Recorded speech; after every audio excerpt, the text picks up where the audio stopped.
السابقون الاولون کے حوالے سے، وہ جو سب سے پہلے اسلام قبول کرنے میں اور اسلام کا جھنڈا اٹھانے میں اور آقا کریم علیہ الصلوۃ والسلام کے دین کی مدد کرنے والے جو اولین لوگ تھے، جنہیں قرآن نے السابقون الاولون کا ٹائٹل دیا، ان میں سے حضرت سیدنا عثمان غنی رضی اللہ تعالیٰ عنہ کے حوالے سے ذکر کریں گے۔ ان کے ذکر کو اسپیشلی آج لینے کی ایک وجہ یہ ہے کہ 18 ذی الحج حضرت عثمان غنی رضی اللہ تعالیٰ عنہ کا یوم شہادت ہے، اور وہ کل ہی گزرا ہے، آج 19 ہے۔ تو اس لیے میں نے چاہا کہ ہم ان کے یوم شہادت کی مناسبت سے آج ان کے ذکر پاک کے حوالے سے اپنے خطبہ جمعہ کے اندر گفتگو کریں۔ حضور نبی کریم علیہ الصلوۃ والسلام کے تمام صحابہ، آپ جانتے ہیں صحابی کس کو کہتے ہیں؟ صحابی کا جو لفظ ہے یہ خود بتا رہا ہے کہ صحابی کس کو کہتے ہیں۔ صحابی کا لفظ نکلا ہے صحبت سے۔ صحبت کہتے ہیں سنگت، کسی کی کمپنی، کسی کے ساتھ بیٹھنا۔ تو صحابی وہ ہیں جنہیں حالت ایمان میں، ایمان شرط ہے چونکہ کافر بھی اس زمانے میں تھے، جنہیں حالت ایمان میں آقا کریم علیہ الصلوۃ والسلام کی سنگت و صحبت نصیب ہوئی۔ اور سنگت و صحبت سے بھی بڑھ کر اہل علم نے کہا، جس نے حالت ایمان میں ایک لمحے کے لیے میرے آقا کا دیدار کیا، وہ بھی شرف صحابیت پا گیا۔ تو صحابیت کا جو اصل معیار اور بنیاد ہے وہ عبادتیں نہیں ہیں کہ جی اتنا بڑا عبادت گزار تھا تو صحابی ہو گیا، نہیں ہو سکتا صحابی کوئی۔ جنگوں میں جہاد کیے اتنا عرصہ تو صحابی ہو گیا، نہیں، جہاد کرنے سے صحابی نہیں بنتا۔ اتنا مال خرچ کیا تو صحابی ہو گیا، نہیں، مال خرچ کرنے سے صحابی نہیں بنتا۔ مال خرچ صحابہ نے کیا، اپنی جانیں، اپنا مال صحابہ کرام نے اللہ رسول کے دین کے لیے قربان کیا۔ ان سے بڑھ کر شب زندہ دار، مسلوں پہ راتوں کو کھڑے ہونے والے، اور دن اللہ کے دین کی سربلندی کے لیے گھوڑوں کی پیٹھ پہ گزارنے والا کوئی نہیں تھا، مگر صحابی ان وجوہات سے نہیں بنے، صحابی چہرہ مصطفیٰ کے دیدار سے بنے ہیں صلی اللہ علیہ وآلہ وسلم۔ اب جو آقا کے صحابہ کرام ہیں، اللہ نے جیسے ایک گلشن میں پھول ہوتے ہیں اور ہر پھول کا اپنا رنگ ہوتا ہے، ہر پھول کی اپنی خوشبو ہوتی ہے، تو آقا کے صحابہ کرام ایمان کی خوشبو تو اپنی جگہ پر ہے، مگر ذاتی اوصاف کے حوالے سے ہر صحابی کی ایک اپنی خوشبو تھی۔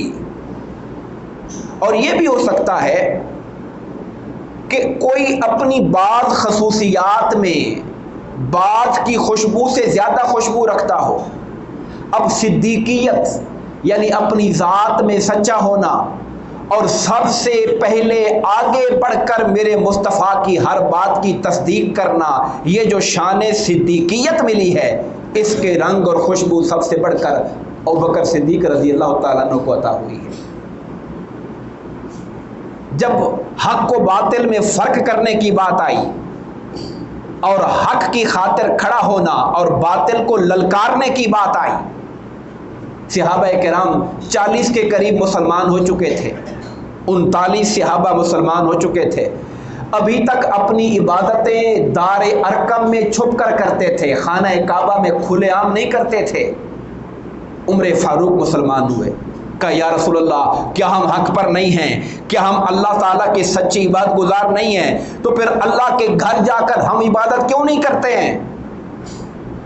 وہ بتوں کے پوجا کرنے والوں کا خدا کے گھر پہ قبضہ ہے اور ہم تو اللہ کے سچے عبادت گزار ہیں، تو ہمارا حق زیادہ ہے کہ ہم وہاں جا کے عبادت کریں۔ آقا کریم علیہ الصلوۃ والسلام کے 39 صحابہ پہلے موجود تھے، مگر حق و باطل کے اندر فرق کرنے کا یہ نعرہ لگانے کا اعزاز عمر فاروق کو عطا ہوا تھا، اس پر انہیں شان فاروقیت عطا ہوئی۔ یہ ہر ایک کی اپنی خوشبو ہے۔ اس سے یہ فرق نہیں پڑ رہا کہ جی فلاں نے یہ نہیں کیا تو وہ نیچے ہو گیا، یا فلاں نے یہ کیا تو وہ اونچا ہو گیا۔ اونچ نیچ کی بات نہیں ہے، ہر پھول کی خوشبو اپنی ہوتی ہے، اور گلشن سجتا ہی طرح طرح کے پھولوں کے ساتھ ہے۔ آپ ایک گلدستہ لے کر آئیں اور سارے پھول ایک جیسے لگا کر آئیں تو وہ اتنا خوبصورت نہیں ہوگا جتنا اس میں ورائٹی اکٹھی کر لیں، مختلف طرح کے پھول اکٹھے کر لیں تو گلدستہ زیادہ پیارا لگتا ہے۔ اسی طرح کسی کو اللہ تعالیٰ نے میدان سیاست کا شاہ سوار بنایا، کسی کو اللہ تعالیٰ نے میدان جنگ کے اندر جرأت و بہادری میں جس کا ثانی کوئی نہیں تھا۔ جب غزوہ خندق کے اندر عرب کا مشہور مایہ ناز پہلوان جو ہزاری پہلوان کہلاتا تھا، ہزاری پہلوان کا معنی یہ ہے کہ 1000 بندے سے لڑنے کی طاقت رکھنے والا، اپنے گھوڑے کو چھلانگ لگا کر مسلمانوں کی سائڈ پہ آ گیا اور کہتا ہے کوئی مجھ سے مقابلہ کرنے والا؟ کسی کو جنت جانے کی جلدی ہو، تانا مارا کہ تم کہتے ہو ہم مر جائیں تو جنت جاتے ہیں، کسی کو جنت جانے کی جلدی ہو تو آ جائے۔ سارے صحابہ کرام میرے مصطفیٰ کے سارے عظیم ہیں، مگر ہر کوئی چپ بیٹھا تھا۔ یہ علی مرتضیٰ تھے جو کہتے تھے آقا مجھے اجازت دے، میں لڑنا چاہتا ہوں اس کے ساتھ، جو للکار رہا ہے ایمان والوں کو، جو اپنے لیے مقابل مانگ رہا ہے مومنوں سے۔ سرکار نے بھی فرمایا علی یہ فلاں ہے۔ تیسری بار حضرت علی نے کہا یا رسول اللہ یہ جو بھی ہے یہ مسلمانوں کی توہین کر رہا ہے، مجھے اجازت دیجیے۔ اب سارے صحابہ کرام میں جرأت و بہادری کا جو وصف اللہ نے عطا کیا وہ ان کو عطا فرمایا تھا۔ یہ علی مرتضیٰ رضی اللہ تعالیٰ عنہ تھے۔ ہر پھول کی اپنی خوشبو ہے۔ مسجد نبی مسلمان مکہ سے مدینہ آئے، شہر مدینہ میں میٹھے پانی کا ایک ہی کنواں تھا جس کو بیر روما کہتے تھے۔ بیر روما ایک ہی پانی کا کنواں تھا، اور اس پر بھی یہودی قابض تھا، مالک وہ تھا، پانی بیچتا تھا۔ مسلمانوں کے لیے بڑی مشکل ہوئی جب کسی چھوٹے شہر میں اور نئے شہر کے لوگ آباد ہو جائیں، آبادی بڑھ جائے تو تھوڑی مشکلات آتی ہیں۔ سرکار دو عالم نے جب مسلمانوں کی مشکلوں کو دیکھا تو جمعہ کے دن خطاب کرتے ہوئے سرکار نے فرمایا مسلمانوں کو پانی کی تنگی ہے، شہر مدینہ میں پانی کا کنواں ایک ہے، اور یہودی مالک جو ہے وہ پانی بیچتا ہے، مسلمان تنگ ہیں۔ کوئی ایسا ہے جو اس کنویں کو خریدے اور خرید کر اس کو مسلمانوں کے لیے، اللہ کے بندوں کے لیے وقف کر دے، میں مصطفیٰ جنت کی ضمانت دیتا ہوں اس کے لیے۔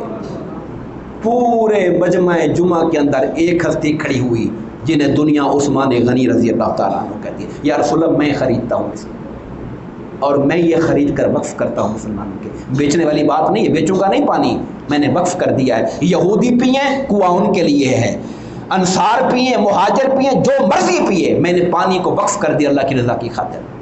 اب یہ شان اللہ نے پورے مجمع میں عثمان غنی کو عطا فرمائی تھی۔ مسجد نبوی چھوٹی ہو گئی، مسلمانوں کی تعداد بڑھتی جا رہی تھی، مسجد تنگ پڑ گئی۔ سرکار نے فرمایا کون ہے اللہ کا نیک بندہ جو ساتھ والا پلاٹ خرید کر مسجد میں شامل کر دے، میں مصطفیٰ اس کے لیے جنت میں گھر کی ضمانت دیتا ہوں، میں اللہ اسے جنت میں گھر دے گا۔ پورے مجمع کے اندر ایک ہستی کھڑی ہوتی ہے جن دیکھ رضی، اب عثمان غنی رضی اللہ تعالیٰ عنہ ہے۔